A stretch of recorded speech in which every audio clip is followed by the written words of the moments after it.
Buenos días compañeros, alumnos, maestro. Nosotros somos el equipo número 4. En esta ocasión yo les voy a explicar lo que son las características dentro de la investigación experimental, donde se nos dice que podemos encontrar al menos 6 que la hacen ser significativa. La primera característica es la equivalencia estadística de sujetos en diversos grupos normalmente formados al azar, en donde se nos menciona que ninguna de las diferencias de los resultados puede ser atribuida a las diferencias iniciales de los grupos. Además, como ya lo había mencionado anteriormente, los sujetos que se van incorporando a los grupos son asignados mediante esta metodología del azar. La segunda característica emplea una cierta analogía que nos menciona que un experimento no puede llevarse a cabo cuando un grupo de sujetos son expuestos a una misma condición experimental. Por lo tanto, en esta segunda característica se nos pide que comparemos las diferentes condiciones experimentales en los distintos grupos que previamente fueron formados mediante el azar. De esta manera, para nosotros como investigadores podemos establecer dichas comparaciones. La tercera característica es la manipulación directa de una variable independiente. ¿Qué conocemos por variable independiente? Es la que es el antecedente dentro de nuestra predicción a la hipótesis que queremos llegar dentro de nuestra investigación experimental. En esta característica también se nos menciona que puede ser una de las más distintivas dentro del enfoque experimental.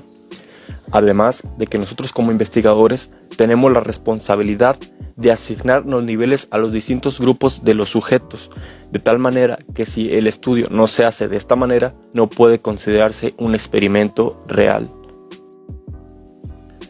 Dentro de las características que restan de la investigación en el enfoque experimental, nos topamos con la característica número 4, que es la medición de cada variable dependiente. Al hablar de variable dependiente hacemos hincapié a la variable que está relacionada directamente con nuestro sujeto o problema de investigación en cuestión, además de hacer énfasis a aquellos fenómenos que puedan ser clasificados o denominados mediante valores numéricos y que de no ser de esta forma nuestra investigación difícilmente podrá ser experimental. Para la quinta característica es el uso de estadísticos inferenciales. También se nos menciona que hace cierto hincapié hacia valores numéricos y que recae en dos subcaracterísticas esenciales.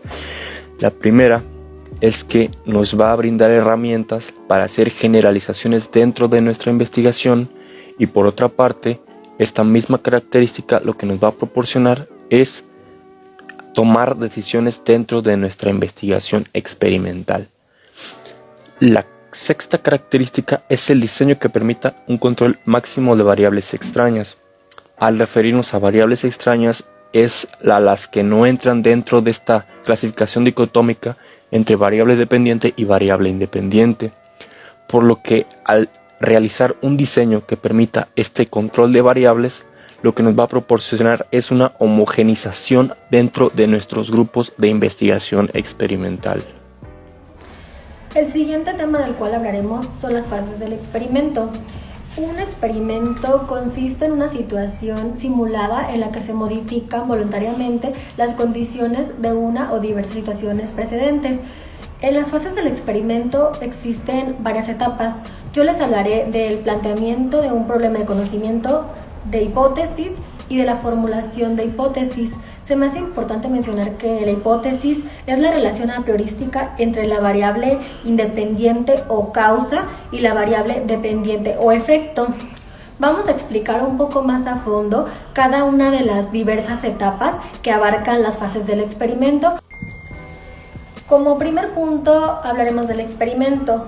Realmente el experimento es una prueba que primordialmente lo practican los científicos, donde observan, definen cuestiones que ayudan a definir más que nada para saber lo que les sucede a algún tipo de fenómeno o también para saber cómo funciona alguna cosa en sí. El experimento nos sirve como una herramienta que nos ayuda a hacer válida algún tipo de hipótesis que como seres humanos tenemos o creamos.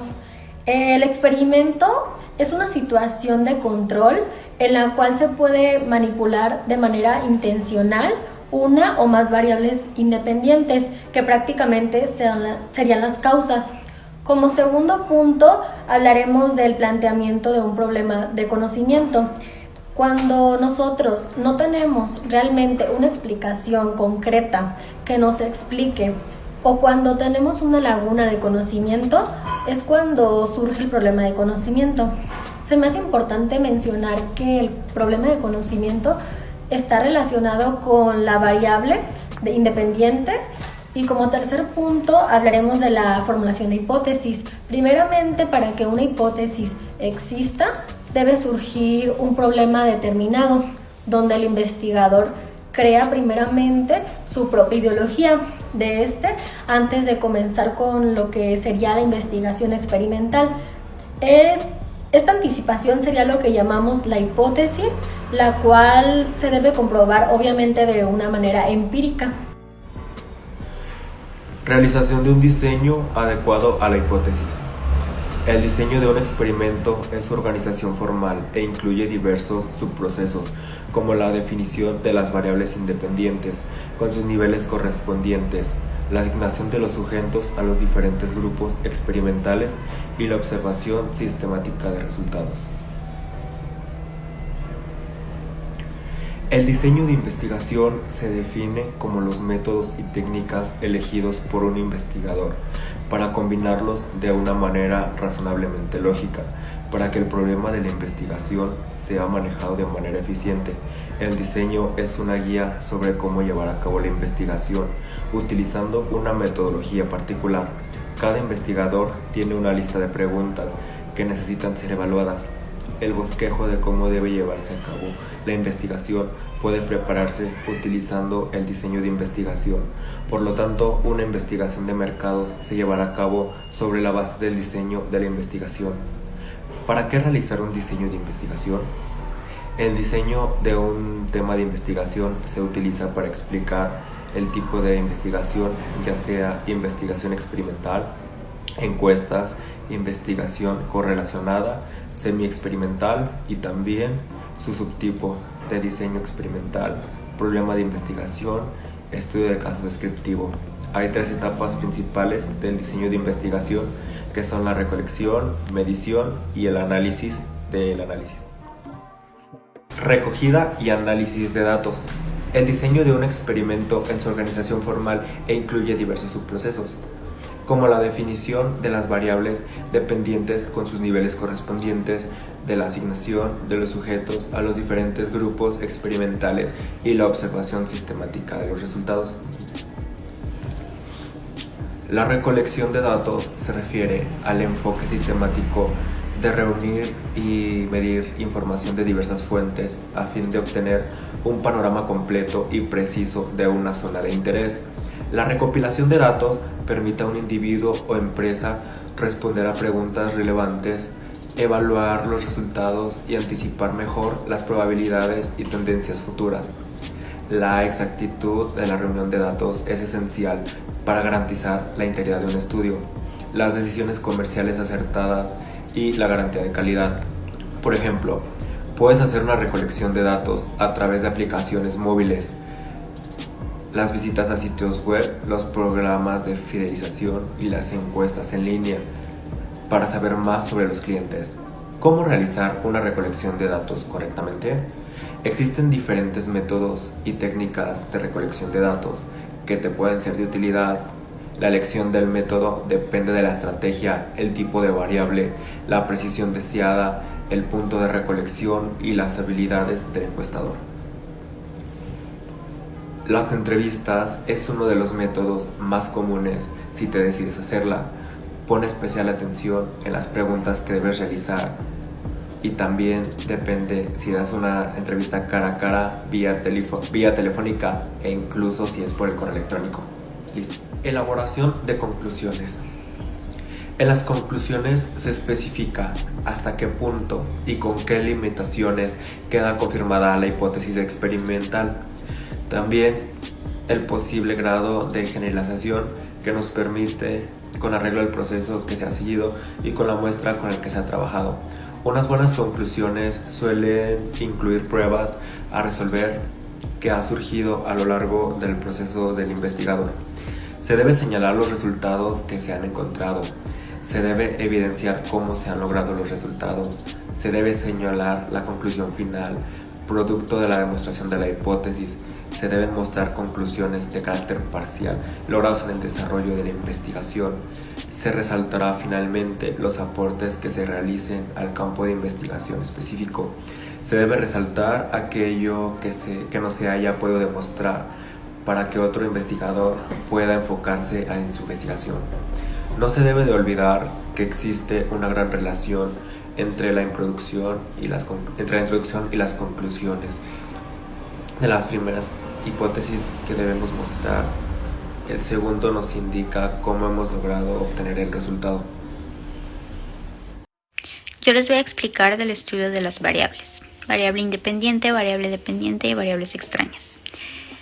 Antes que nada quiero explicar un poco qué es una variable. Una variable es la característica o es una característica del fenómeno o del sujeto que estamos estudiando. Esta variable tiene como particularidad que es diferente en momentos distintos del fenómeno. Si no, no es una variable. Digamos, por ejemplo, del volumen de un tanque que se está llenando. Ahí sí es una variable, porque digamos que el volumen está incrementando con el tiempo.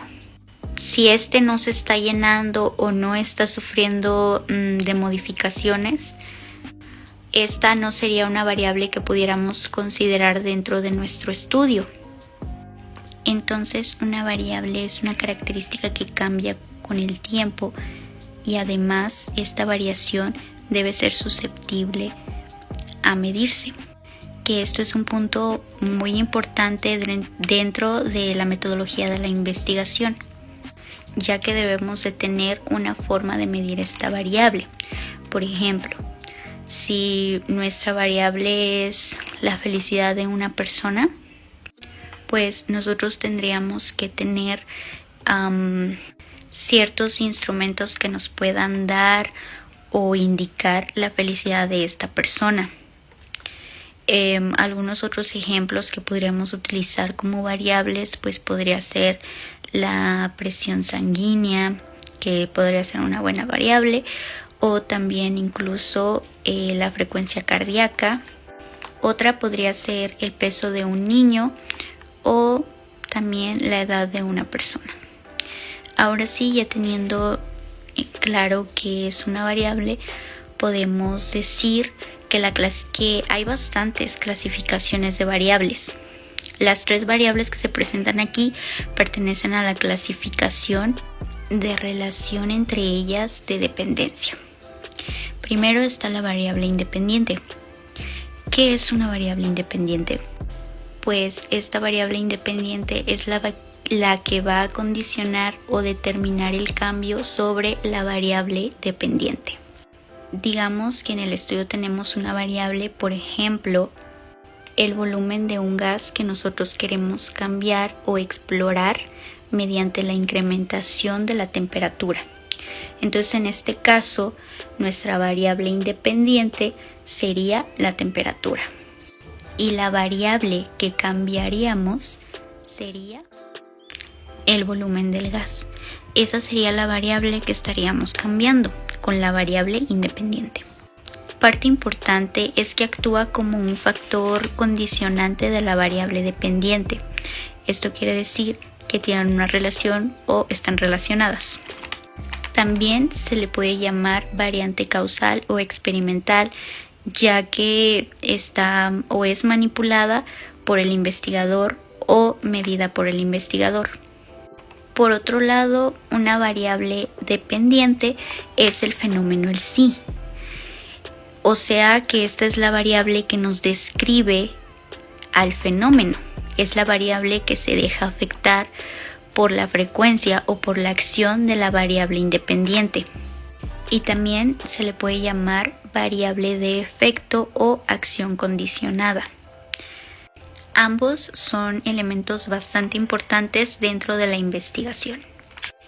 Entonces, hasta aquí podemos decir que en el ejemplo anterior, la temperatura era nuestra variable independiente y el volumen del gas sería la variable dependiente. Ahora seguimos con las variables extrañas. Estas pues obviamente están relacionadas con la variable independiente y la variable dependiente, pero estas no forman parte del experimento. El investigador no puede controlarlas directamente, pero las variables extrañas sí pueden influir en los resultados de su investigación. Es muy recomendable que deban ser controladas lo más posible para asegurarnos de que los resultados se deban al manejo que el investigador hace de la variable independiente, no de una variable extraña no controlada. Por ejemplo, en una investigación sobre el impacto de ver muchas horas la televisión en el aprovechamiento escolar del niño, las variables extrañas serían el tipo de programa que ve el niño, el horario en que ve la televisión, el ambiente del lugar donde ve la televisión, es decir, la temperatura del cuarto donde está viendo la televisión, etc. Algunas características humanas también pueden comportarse como variables extrañas en algunas investigaciones, como por ejemplo la inteligencia, las experiencias de la niñez, las creencias, las actitudes y las aptitudes también podrían ser. La variante contaminante es aquella que añade los efectos a un solo grupo de experimentos sin que el investigador o persona que esté realizando el experimento lo adquiera. Tanto que así los resultados que se obtienen de los demás experimentos son negativos o falsos. La variante controlada no necesariamente se manifiesta a través de gráfico, sino como parte del control, ya que estas permite aclarar el proceso de la investigación que se está realizando. Es decir, que debe entenderse que se debe controlar en todo momento de acuerdo a la ubicación en que se está. Bueno, ya casi para finalizar este video nos encontramos con el punto número 4. En este punto voy a hablar un poquito acerca de limitaciones. Dentro de estas limitaciones vamos a ver 4 de ellas. La primera limitación que me parece importante tocar son las limitaciones de tipo ambiental. Bueno, pues estas limitaciones son las condiciones del ambiente, las características de los sujetos y entre otras cosas. Nos dice que las variables que intervienen y que difieren de unos contextos a otros es la edad, el sexo y el nivel sociocultural. Y nos dice mucho, o me llama mucho la atención acerca del contexto, ¿no?, que nos habla aquí, ya que hemos analizado mucho el contexto de cada persona y hemos intentado decir y se nos ha dicho que cada persona aprende distinto y que una persona de una ciudad no va a saber lo mismo que una de pueblo, o no van a pensar igual, no van a actuar de la misma forma. Este creo que es un punto fundamental, no van a actuar como nosotros queremos que actúen. Entonces al momento de hacer un trabajo de investigación pues nos vamos a topar mucho con esto, ¿verdad? Y es fundamental saber cómo resolverlo, por así decirlo. La edad y el sistema o el nivel sociocultural también están muy encaminados de la mano. La edad pues porque lógicamente una persona de 15 años no va a saber lo mismo o ha vivido lo mismo que una persona de 50. Es un poquito distinto o es muy distinto el contexto de cada persona. Es importante analizar eso.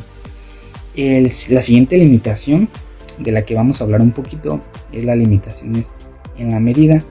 Nos dice que en la medida presenta dificultades de observación y cuantificación, atendidas las características de los fenómenos humanos más complejos que son los naturales.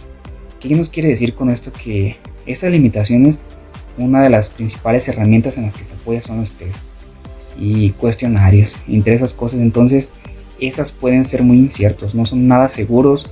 Nos dice que para que esta limitación baje, se necesita utilizar herramientas, herramientas más exactas como es un microscopio, algo que se apoye más en lo científico. Y vemos que la respuesta inclusive de la persona va a estar dictada por cómo se sienta, por las emociones que presente en ese instante. Entonces tratar con seres humanos es un lío. Es un lío y es muy difícil porque no sabes si lo que él dijo vaya a cambiar de la noche a la mañana. Es muy impredecible, por eso siento que esta es una de las limitaciones para mí más problemáticas, pero pues bueno, ya casi para acabar nos topamos con una de las últimas limitaciones, la penúltima, que es las limitaciones de tipo moral, que nos dice que son por condiciones de tipo moral que afectan a los sujetos que participan. Las limitaciones morales se refieren a los aspectos que influyen claramente en las personas, siempre y cuando sea de modo perjudicial. Nos topamos mucho con esta limitación. Yo creo que es muy importante. Como lo dije antes, estamos tratando con seres humanos, con personas, y muchas de las veces nosotros como investigadores vamos a hacer una investigación e intentamos ocupar personas accesibles y que estén a la mano, como es la familia. Creo que, como se nos ha dicho antes, es un poco difícil intentar meter a la familia en estas limitaciones, debido a que si bien nos pueden dar alguna respuesta, no sabemos si esta respuesta sea sincera, sea buena, o simplemente estén mintiendo, inventándose datos para quedar bien con nosotros.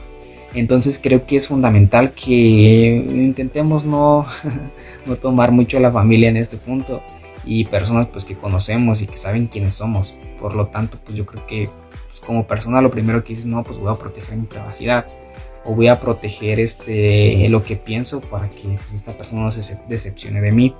Inclusive pues notamos como a veces les hacemos preguntas que nos dejan de tarea, que nos dejan de trabajo, y pues tú escuchas unas respuestas que dices, pues no, a lo mejor ellos no pensaban así, pero pues inclusive llegan a investigar e intentar la información, tergiversarla, pues para que estés más contento, por así decirlo, y tengas un mejor trabajo, pero la realidad es que es perjudicial. Esta limitación es muy importante. Yo creo que vale la pena pues echarle el ojo y no separarla, debido a que pues se nos va a presentar o se nos puede llegar a presentar muchas veces. Bueno, la siguiente limitación habla acerca de limitaciones derivadas del objeto. Nos dice que la naturaleza de la realidad educativa hace difícil que podamos conocer bien. El problema que se plantea es si la investigación ha de ocuparse solo de la realidad observable y cientificable. Bueno, esta limitación nos está diciendo que solo debemos de enfocarnos en lo que podemos tocar, por así decirlo, en lo que es real. Y creo que si bien está bien ver un objeto y enfocarte en él, enfocarte en esa persona, si le rascas un poquito más o si intentas indagar un poquito más acerca de lo que sientes, de lo que hay más atrás, pues creo que vas a tener una mejor investigación. No debemos de quedarnos con lo que ya está dado. Entonces creo que esta limitación pues puede ser un tabú para nosotros.